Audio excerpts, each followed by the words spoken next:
You're listening or watching Radio Afinju. The time is 3 p.m.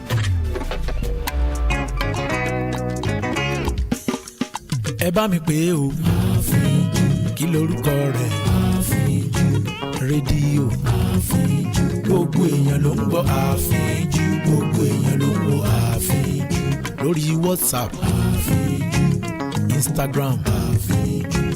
Facebook. Àfínjú. Lórí X. Àfínjú. Lórí YouTube.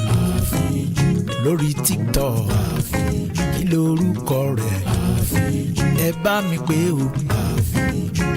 Rédíò. Àfínjú. Gbogbo èèyàn ló ń gbọ́ Àfínjú. Gbogbo èèyàn ló ń gbọ́ Àfínjú. Gbogbo èèyàn ló ń gbọ́ Àfínjú. Gbogbo èèyàn ló ń gbọ́ Àfínjú. Rédíò Àfínjú. Rédíò Àfínjú. Rédíò Àfínjú. Stay informed with news on Radio Afinju.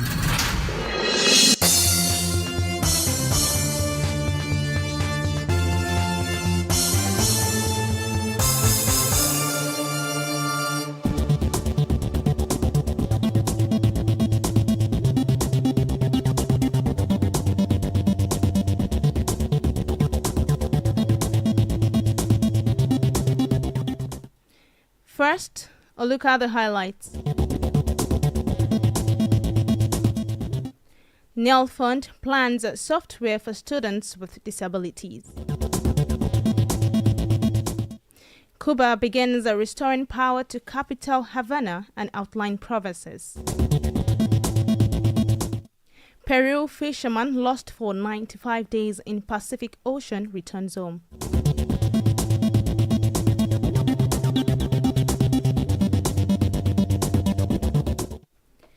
Good afternoon and welcome to the World News on Radio Afinju. My name is Bukola Kareem. The news in detail.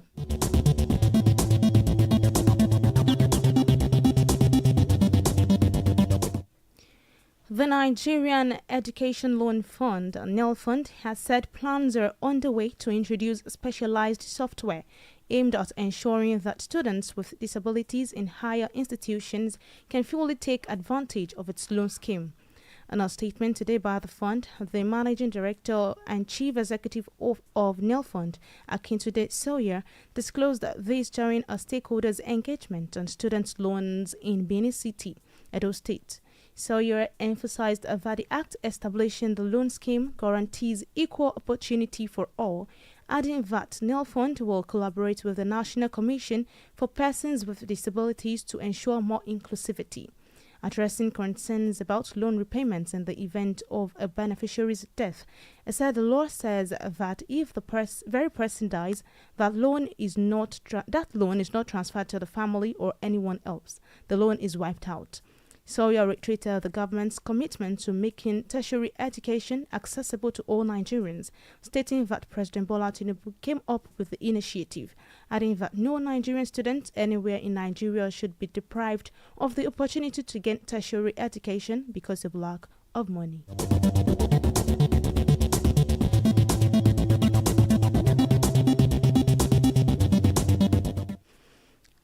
The Socio-Economic Rights and Accountability Project, SERAP, has sued the Senate President Godswill Akpabio over the failure to reverse what they call unlawful suspension of Senator Natasha Akpoti-Utoagan, saying that purported suspension is based solely on the peaceful exercise of a right to freedom of expression. In a suit filed at the Federal High Court, Abuja, SERAP is seeking an order of mandamus to direct and compel Akpabio to rescind the unlawful suspension of Natasha, reinstate her, and fully restore all our legislative rights, entitlements, and privileges. It is also seeking an order of perpetual injunction restraining the Senate from further suspending or taking any disciplinary action against Natasha solely for the peaceful exercise of her fundamental human rights.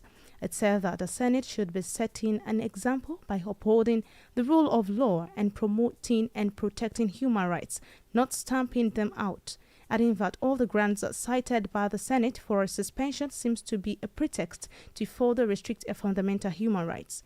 No date has been fixed for the hearing of the suits.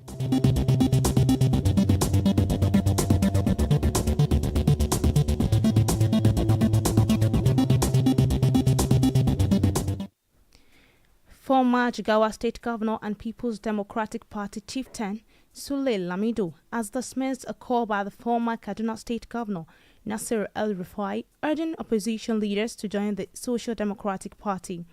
El-Rufai, who recently announced his defection from the All Progressives Congress to the SDP, had made the call in an interview with journalists.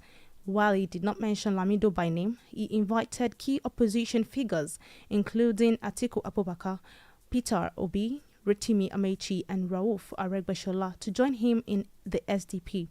Responding in a separate interview earlier today, Lamido dismissed the invitation as an insult, insisting that the PDP, which he helped build, laid the foundation for El-Rufai's political career. The former governor also questioned El-Rufai's motives for defecting from the APC to the SDP.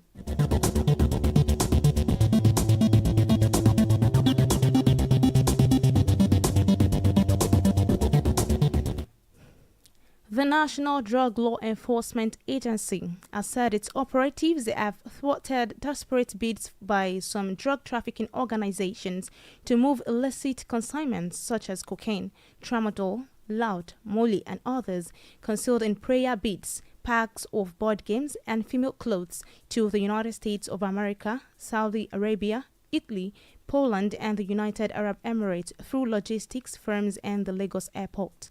According to the NDLEA, 2 suspects behind some of the aborted missions at the Murtala Mohammed International Airport, Ikeja, Lagos, have already been arrested. This was made known in a statement today by the Director of Media and Advocacy, NDLEA Headquarters, Abuja, Femi Babafemi. Babafemi disclosed that one of the suspects is a 43-year-old businesswoman, Jack Paul May, who was nabbed at the Gate C departure hall of the Lagos airport while attempting to board an Air France flight to Italy on Saturday, 8th March 2025. The NDLEA spokesman stated that 190 parcels of tramadol and another parcel of skunk, a strain of cannabis, were recovered from the suspect's luggage when she was searched.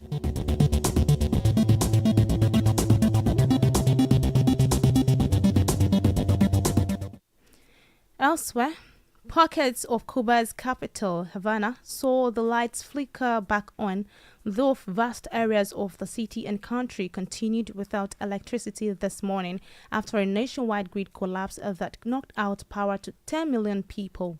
Havana's electricity company said on social media that approximately 19% of its clients in the city had seen power restored, but gave no estimate for full recovery. Cuba's Energy and Mines Ministry said earlier today it had fired up its Fulton power plant, one of the country's largest and a major benchmark for restoring power in the eastern provinces.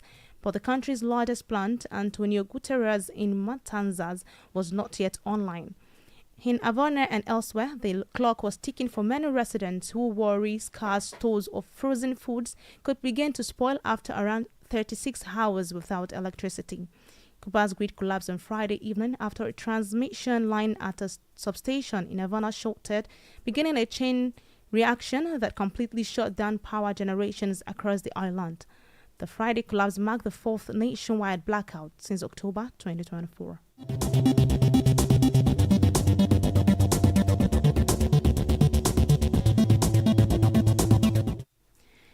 In Australia's New South Wales today sweated in a heat wave that raised the risk of bushfires and prompted authorities to issue a total fire ban for the state capital, Sydney.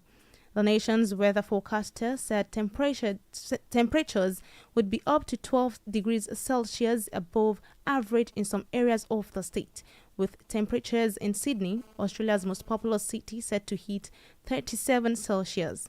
New South Wales, coming to the end of a high-risk bushfire season that runs until end of March, was a focus of a catastrophic 2019 to 2020 black summer of wildfires that destroyed an area the size of Turkey and killed 33 people. The state's rural fire service said on X that a total fire ban was in place for large swaths of the state, including Sydney, due to the forecast of hot, dry, and windy conditions.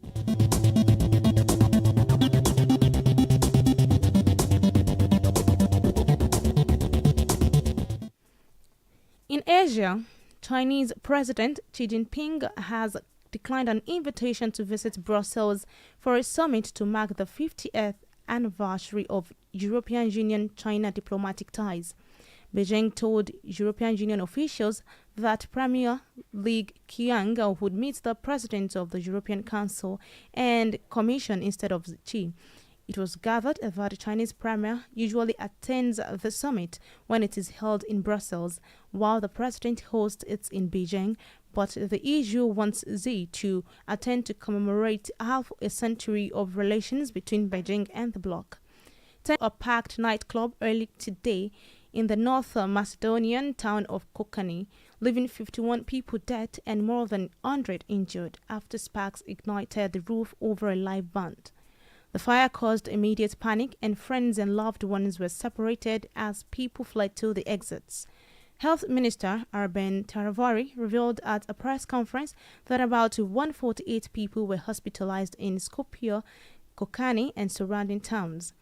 Report shows that 27 people were hospitalized at the Skopje City Hospital with severe burns, and another 23 were being treated at the clinical center. Among the injured were minors.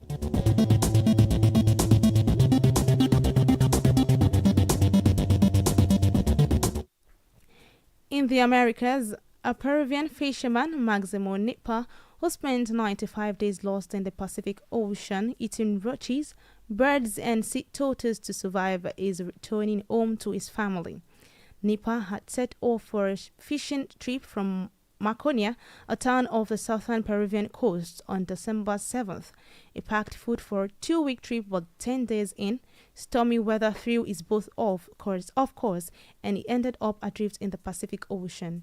His family launched a search, but Peru's maritime patrols were unable to locate him until Wednesday, when an Ecuadorian fishing patrol discovered him some 680 miles off the country's coast, heavily dehydrated and in critical condition.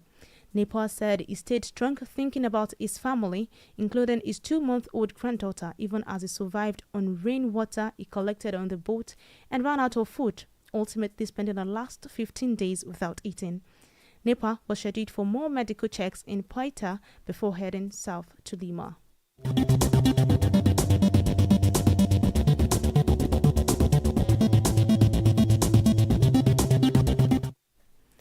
In the Middle East, United States President Donald Trump launched large-scale military strikes against Yemen's Iran-aligned Houthis over the group's attacks against Red Sea shipping, killing at least 31 people at the start of a campaign expected to last many days.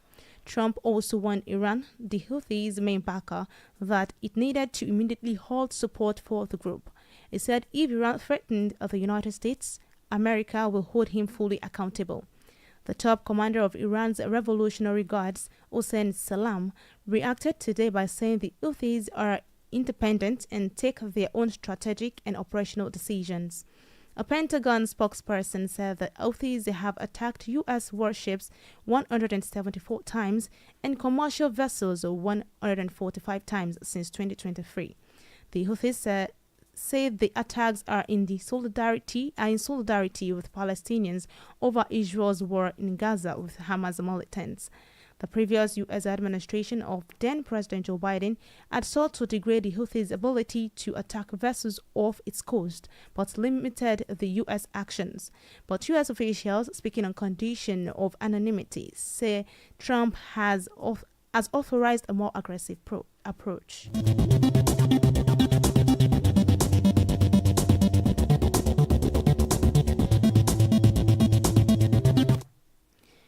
Local health ministry said at least 9 Palestinians, including 3 local journalists, were killed in an Israeli airstrike on Gaza's northern Bay Lahia town as Hamas leaders held ceasefire talks with mediators in Cairo. Health officials also said several were critically injured as the strike hit a car with casualties inside and outside the vehicle. According to Palestinian media, the people in the car were on a mission for a charity called Al Khair Foundation in Bay Lahia, and they were accompanied by journalists and photographers when the strike hit them. At least 3 local journalists were among the dead. The Israeli military initially said it had struck 2 terrorists operating a drone that posed a threat to its forces and several people who collected the drone equipment. In another statement, it named 6 men that it said were members of Palestinian militant groups, Hamas and Islamic Jihad, who it said had been killed in the incident, adding that some of the militants had operated under the cover of journalists.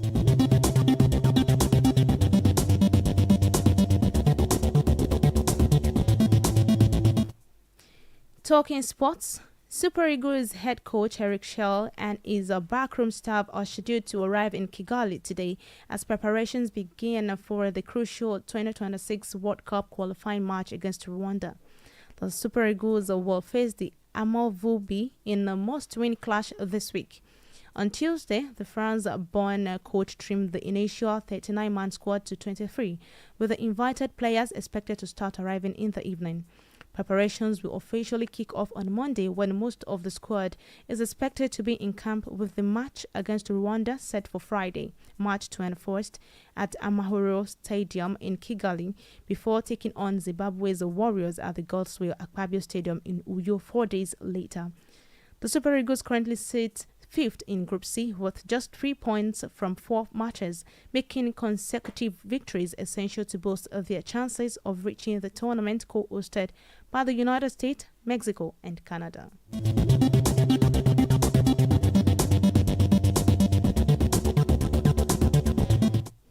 In Formula One, Lewis Hamilton said he found his new Ferrari hard to drive in the wet as the 7-time world champion endured a difficult start to his career at the Scuderia, saying it went a lot worse than he thought it would go. The 40-year-old is hoping for a new lease of life after his bombshell switch from Mercedes, but it has been a steep learning curve since he joined the Italian team in January. It ended in a disappointing 10th in the season-opening Australian Grand Prix, where he was well off the pace of McLaren, Red Bull and Mercedes, and behind teammate Charles Leclerc in a rain-hit race punctuated by safety cars.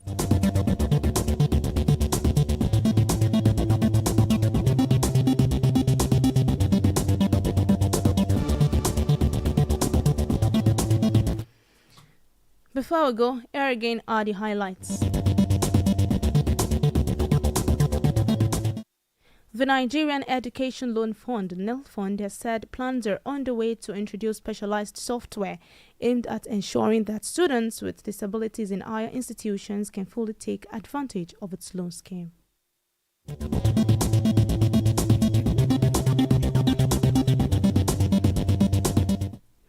Elsewhere, pockets of Cuba's capital, Havana, saw the lights flickered back on, though vast areas of the city and country continued without electricity this morning after a nationwide grid collapse that knocked out power to 10 million people.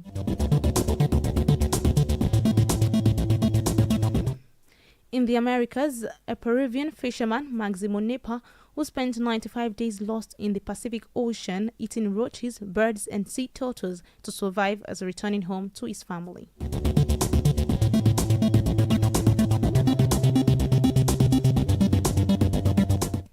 That was the World News on Radio Afinju.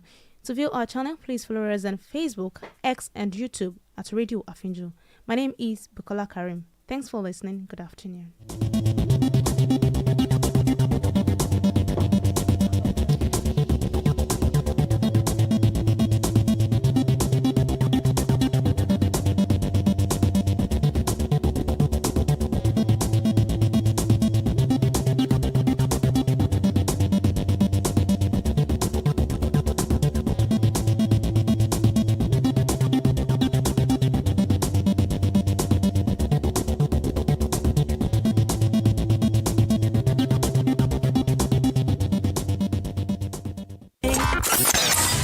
maka akụkọ okwu gbasara ndọrọndọrọ ọchịchị egwu ma ọ bụ ihe na-eme na Naịjirịa ma ọ bụ ihe na-eme na mba ofesi, omenani, mgbasa ozi.